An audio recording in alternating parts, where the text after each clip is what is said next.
I'm James Lynch, and this is my stock report for UFC 313, taking a look at the biggest winners and losers from the event.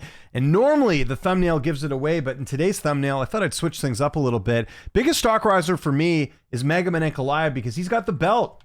It's as simple as that. So Magomed Ankalaev getting a decision win over Alex Pereira in a fight that, in my opinion, was close. I thought this was a fight that really brought the best out of Magomed Ankalaev. I thought he put on a good performance. I don't buy into this narrative that it wasn't a good fight. I thought his striking looked great. That's the thing. Like, he actually went out there and, moved forward and, struck with Alex Pereira. And he didn't even win this on wrestling or takedowns. In fact, he didn't even get a takedown in the fight. So Ankalaev's the champ. He was the main event of this card. He was an underdog. It's a no-brainer. Magomed Ankalaev's stock has gone up. We'll see what they do next. It sounds like they're leaning towards a rematch with Pereira, but I mean, he was the biggest winner on this card. Absolutely. Because again, it was a long road to get to the title. He should have got it last year. Shouldn't have been Khalil Roundtree. Should have been him. He shouldn't have had to fight Alexander Rakic. He gets this fight and he wins. He gets the belt. He's the biggest stock riser. There's no questions asked here. I don't want to hear about what you thought of the fight or whether it was entertaining or not. That doesn't matter. He's the champ. He's the biggest stock riser on the card. Magomed Ankalaev gets top marks. Okay, number 2 is the guy on the thumbnail. Pretty obvious there. It's Justin Gaethje. Again, underdog in the situation. All I was hearing this week, Gaethje's taking too much damage. He's going to get knocked out. I didn't really understand it, especially with Gaethje getting the full camp. Gaethje fighting more recently than Fiziev. Remember, Fiziev didn't even fight last year. And then, Gaethje, he lost to Max Holloway, but he broke his nose in that first round with Holloway. Of course, that was going to compromise him the rest of the fight. Listen, first round went to Fiziev, but after that, Gaethje got it done. And now, in my opinion, Gaethje's back where he was before the Max Holloway fight, which to me is in title contention. He might even get a title shot here. We'll see what happens. We don't have Islam's opponents announced next. I know Gaethje, it sounded like he broke his hand. I'm assuming that won't work out next, but either way, Gaethje's in store for a really big fight here. I wouldn't mind the trilogy with Dustin Poirier. There's a lot of different options they could do here with Justin Gaethje, but either way, he is at the top of the 155 division in terms of options there. Really good fight. This was definitely one of the fights of the night, him and Fiziev, and I think he performed very well. So Gaethje, to me, big stock riser for the fact that he's not done yet, guys. He's still getting it done and taking out good opponents like Rafael Fiziev. So that is my number 2 stock riser. Okay, number 3 is a bit of a tough one because there's a lot of different ways you can go. So I'm going to mention number 3 and then make sure you stick around for my honorable mentions because I was debating between one or the other. But number 3 has to be Rufi. Now, look. This kind of goes against my rule. You guys know this. I don't typically take fighters that are big favorites. Like, he was supposed to do this, if you think about it. It's the fact, though, the way he finished him. I mean, this was a highlight reel knockout. This is going to be one of the knockouts of the year for sure. I know we're in, what month is it? March. It's pretty hard to say that we have the knockout of the year, but we got a strong contender.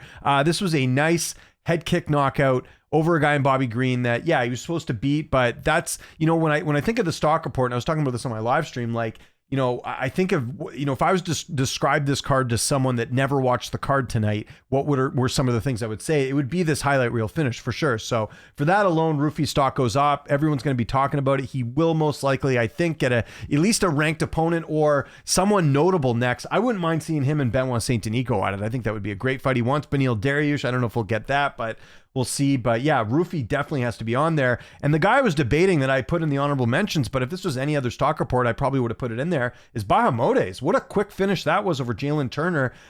He's now a player at 155 in terms of, moving up the division and all this different stuff. I think there's a lot of options for him there in terms of what he can do. And it's just the fact that he finished Turner so quickly. And I'm trying to remember the last time Turner was submitted, because I believe his last couple fights were TKO. Right, if I'm not mistaken. I'm trying to remember the last time he was submitted. Oh no, because Moicano was ground and pound. I don't think he's been submitted in like a really long time. Or was that even his first submission loss? It might be.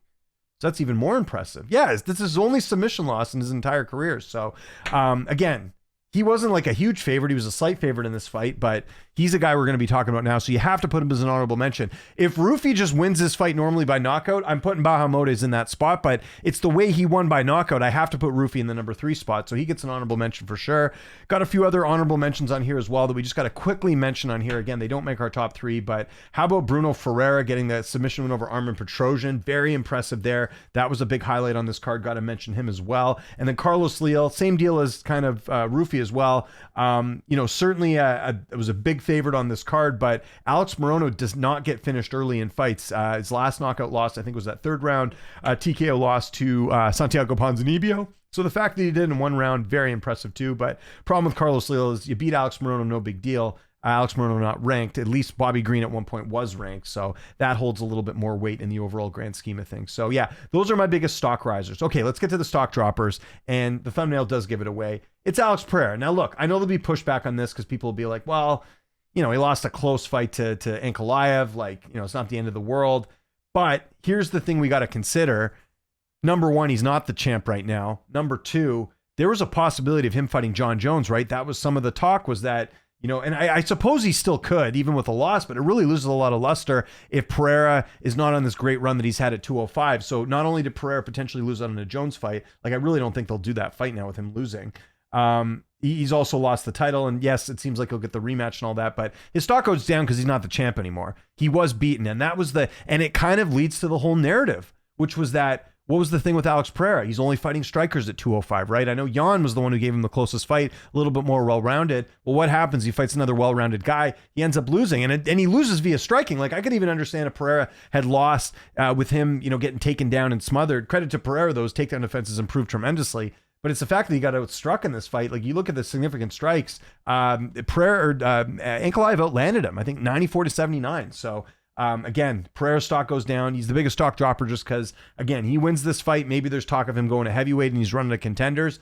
Now he's still stuck at 205 and got to work his way back up to get the title. Won't have to work up too much because it does sound like he's getting the immediate rematch. So Pereira, biggest stock dropper. Okay, second biggest stock dropper on this card is a fight that wasn't really that memorable. And I honestly don't think she had a ton of stock going in, but Lucinda was a favorite in this spot. It was kind of hard to pick like a stock dropper here. So minus 150 favorite, slight favorite, not a big one, but 23 years old. The UFC kind of set this fight up. They put her on the main card. This is a great opportunity for her to move ahead in the strawweight division. And she not only did not have an exciting fight, but she lost to Amanda Lemos. She's much older than her. So she's got to be a big stock dropper because, again, I think the plan was she goes out there, she beats Lemos. We start talking about a new, rising contender in the weight class, but she doesn't get it done. Back to the drawing board for her. So she's got to be a stock dropper, in my opinion. And then third biggest stock dropper on this card is another favorite that ended up losing on this event, and that is Armen Petrosyan. And it's also the fact that he got finished in this fight, too. So that's, I think, back-to-back fights he's been finished, right? Because didn't share a bullet knock him out in the fight? Yeah, so you got, 3 straight fights he's been stopped. I mean, he might get cut after this. In fact, I think he probably will because he's not like a young guy. He's 34. Yeah, so just for the simple fact he's probably not going to be at the UFC anymore, you got to mention him as a stock dropper just for the simple fact he's been finished 3 fights in a row. That's usually a good way to get booted out of the promotion. So Petrosyan's got to be another big stock dropper on this card. Okay, one honorable mention I'll put on here. I mean, there's a couple other ones I'm sure you could go with, but got to put Jalen Turner on here now. It appears that Jalen Turner is retired, and he was an underdog in this fight, but it's just the fact that you look at where Jalen Turner was not that long ago, guys. Okay? So let's go all the way back to the Dan Hooker fight even. Well, even the Gamrot fight was close. And, some people felt like he won that. He beats Gamrot. He's probably going towards a title shot. So he loses that. Then he loses to Dan Hooker in a fight he misses weight in, a fight where he was favored, didn't perform. Knocks out Bobby Green. You think, okay, it was just a, bump in the road those last 2 fights. Then he has Moicano beat, thinks he's won the fight, and then he ends up getting finished in the second round. You know that whole moment at UFC 300. And now he gets choked out in the first round and really seems like he's out of it. It looks like he's retired. So I don't know what stock Jalen Turner would have regardless, but especially if he's retiring at 29, you got to think his stock is not so great. So yeah, Jalen Turner, wish him all the best. Hope this isn't the end of the road for him, but also understand if he wants to get out a little bit earlier. Okay, one thing I wanted to mention on this, because I know people might be asking, I did not put Rafael Fiziev on the stock riser, stock dropper. I thought Fiziev put out a pretty good fight. Not enough to put him as a stock riser, obviously, because he's now lost 3 in a row, but you got to give the guy credit. Stepped up on short notice, replaced Dan Hooker.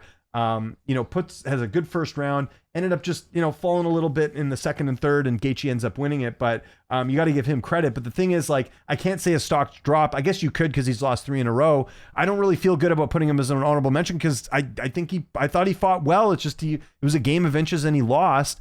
And he put on a good fight. So I don't know. I just wanted to mention Fiziev because I know some people will have him as a stock dropper. I don't really think that's the case. I think if anything, he'd be closer to a stock riser because I thought he performed quite well with the circumstances. Even Gaethje gave him props after the fight. So again, that's where I'm leaning with Fiziev. I'm not even going to put him on this list, but just didn't want to mention him as like a side note to this as well. So I want to know in the comment section your top 3 stock risers, top 3 stock droppers, and let's have a debate about this. There's a lot of different ways you could look at stock risers and stock droppers, but that's my criteria and how I went with it. Let me know what you think. Follow me on Twitter, TikTok, Instagram, @Lynch on Sports. My name is James Lynch. Thanks so much for watching, and I'll see you next time.